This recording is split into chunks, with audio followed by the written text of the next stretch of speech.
Hello student, welcome to my YouTube channel English Learner Assam. আজি এই video তোমালোকৰ লগত ডিসকাস কৰিম হবলগীয়া HSC পৰীক্ষাৰ OMR sheet বিষয় লৈ। এই OMR sheet নতুন হয়, তোমালোকে দেখা পাইছা Board of Secondary Education Assam OMR answer sheet 2025 আৰু এই 25 ত এই OMR sheetত যোৱাবাৰ মানে 24 পৰা কি ডিফাৰেন্স আছে তোমালোকে দেখা পাবা যে আগৰ বছৰ পৰা এটা বস্তু ইয়াত চেঞ্জ কৰা হৈছে আৰু এই বস্তুটো কি হয় ইয়াত চাব পাৰিবা তোমালোকে বাকিখিনিৰ ওপৰত সব ডিটেইলছ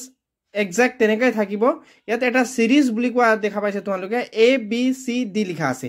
এই সিৰিজখন যোৱা বছৰ নাছিলে কিন্তু এইবাৰ পৰীক্ষা তোমালোকে চাৰিটা সিৰিজৰ কোৱেশ্চন পেপাৰ পাবা A B C D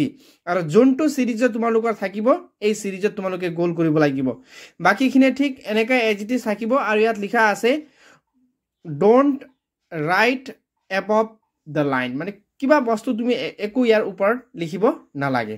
আৰু যি কোনো বস্তু তোমালোকে ভালকে প্ৰথম কোৱেশ্চন পেপাৰত টিক কৰিবা তাৰ পাছত ইয়াত OMR sheetত গোল কৰিবা আৰু ইয়াত লিখা তোমালোকে দেখা পাইছে signature of full signature of the candidate আজি এইখিনি আছিল thank you for watching the video